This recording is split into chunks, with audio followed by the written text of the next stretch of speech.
நல்லா இருக்குதுங்களா?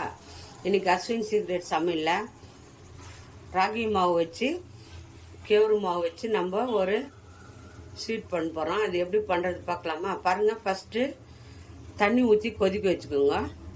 நான் 1 கிளாஸ் மாவு எடுக்க போகிறேன், அதனால 1.5 கிளாஸ் தண்ணி வச்சு கொதிக்க வச்சுக்கிறேன். கொதிச்சு வச்சு ஆஃப் பண்ணிவிடுங்க. பாருங்கள், தண்ணி ஆஃப் பண்ணிட்டோம். இப்போ ஒரு பாத்திரம் வச்சுக்கோங்க, நல்லா பெருசாக அகலமாக. பாருங்கள், கேவுரு மாவு தான் எடுத்துக்கிறேன். ராகி மாவு நான் கிளாஸில் அளந்துருக்கிறேன். நீங்கள் வேணால் கப்பில் அளந்துக்கோங்க.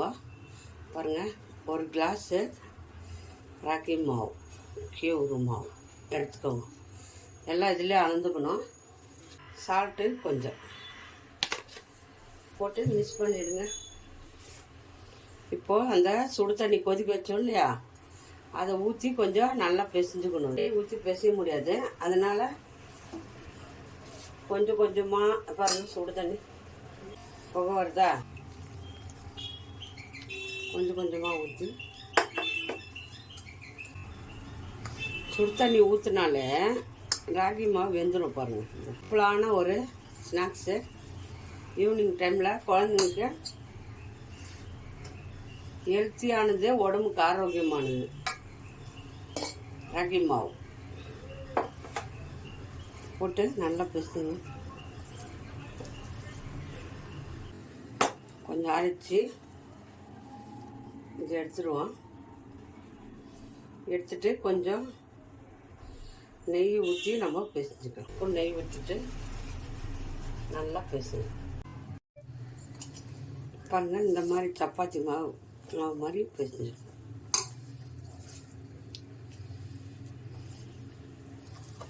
இது ஒரு 10 நிமிஷம் நல்லா ஊறட்டும்.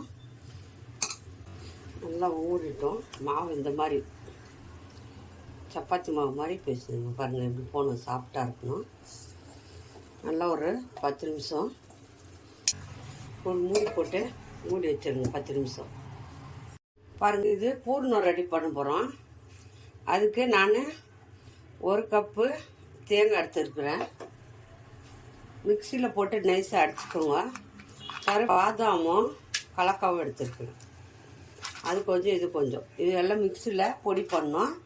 இப்போது வெல்லம் வந்து பாவு பண்ணேன். நான் வந்து 1 கிளாஸு மாவு எடுத்தேன், 3/4 கிளாஸு வெல்லம் எடுத்துருக்குறேன்.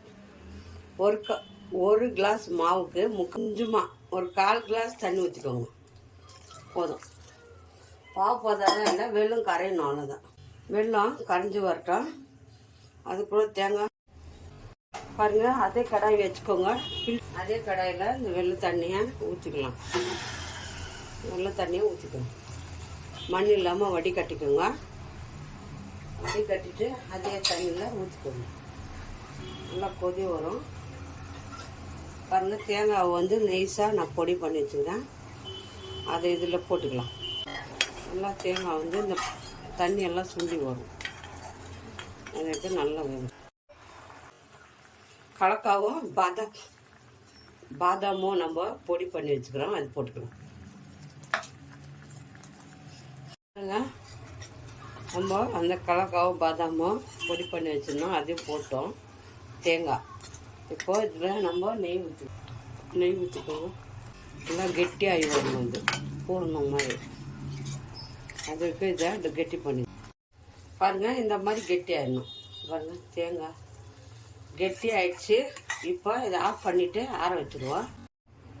பாருங்கள், 10 நிமிஷம் நம்ம மூடி வச்சுட்டோம்.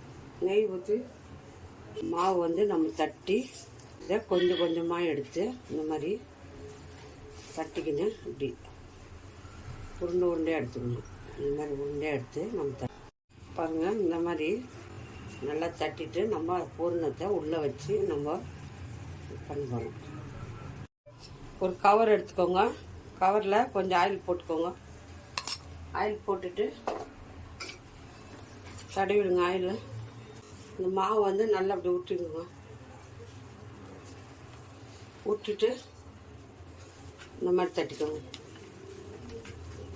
கொஞ்சம் கையில் ஆயில் தொட்டுன்னு தட்டுங்க.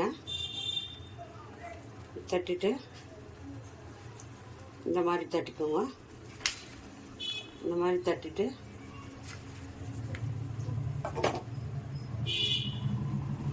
பூர்ணத்தை இப்படி வச்சிடணும். பூர்ணத்தை இந்த மாதிரி வச்சுட்டு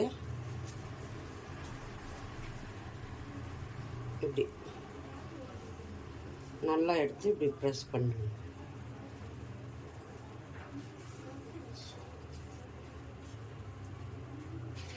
இந்த மாதிரி பண்ணிவிட்டு இந்த மாதிரி ஊட்டி ஒரு தட்டில் வச்சுக்கோங்க.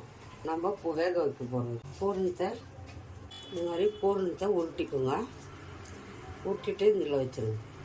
வச்சுட்டு சேம் அதே மாதிரி ராகி மாவை இப்படி எல்லா பக்கமும் எடுத்து மாவை மேலே வரணும். பூரணத்துக்கு மேலே இருக்கணும். பாருங்கள், உள்ளே பூரணம் இருக்குது. இப்படி இந்த மாதிரி தட்டிடுங்க. பாருங்கள், ஒரு இட்லி பாத்திரம் வச்சுக்கோங்க. நல்லா தண்ணி கொதிக்கணும். இட்லி பாத்திரத்தில் தண்ணி கொதிக்கிட்டோம். பாருங்கள், தண்ணி நல்லா கொதிக்குது. தண்ணி நல்லா கொதிக்கணும். சிம் பண்ணுங்கள். நான் 2 தட்டில் வைக்க போகிறேன். வச்சுட்டு பாருங்கள், இந்த மாதிரி உருட்டிக்கிறத அப்படியே எடுத்துக்கிட்டு இல்லை வச்சுட்டு இன்னொரு தட்டு அதுலேயும் வச்சுக்கோங்க.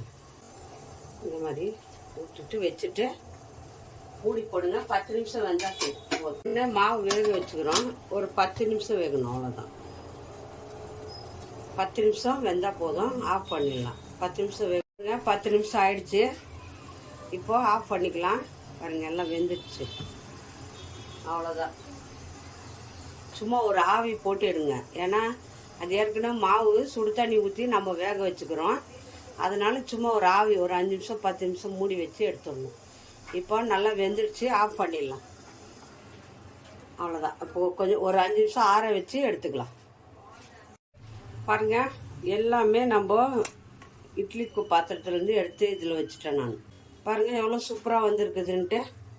நான் அது ஒன்று எடுத்து கட் பண்ணி வச்சுக்கிறேன். பாருங்கள் பாருங்கள், உள்ளே பூர்ணமோ அப்படியே பூர்ணமோ. பாருங்கள் எவ்வளோ சாஃப்டாக இருக்குது ராகி மாவு மேலே. பாருங்கள், சாஃப்டாக இருக்குது ராகி மாவு. ஃபுல்லாக டேஸ்டியாக இருக்கும். இது எல்லாருக்கும் பிடிக்கும். ஹெல்த்தியானது, ஆரோக்கியமானது. வீட்டில் குழந்தைங்களுக்கு செஞ்சு கொடுங்க. ரொம்ப டேஸ்ட்டாக இருக்கும். ஆரோக்கியமானது ராகி மாவு, கேவுரு மாவு, ராகி மாவு, தேங்காய், வெல்லம், கலக்காய் கொட்டை, அவ்வளோதாங்க. செம்ம டேஸ்ட்டாக இருக்குது. வீட்டில் இந்த மாதிரி செஞ்சு கொடுங்க. எல்லாருக்கும் செஞ்சு கொடுங்க. ரொம்ப ஹெல்த்தியானது, ஆரோக்கியமானது. ஸ்கூல் விட்டு வர பிள்ளைங்களுக்கு இது மாதிரி செஞ்சு கொடுங்க. யார் யாருக்கு இந்த டிஷ் பிடிக்குதோ லைக் பண்ணுங்கள், ஷேர் பண்ணுங்கள், கமெண்ட் பண்ணுங்கள். மறக்காத அஸ்வினி சீக்ரெட் சமையலை சர்ப்ரைஸ் பண்ணுங்கள். இன்னொரு டிஷ்ஷில் பார்ப்போம்.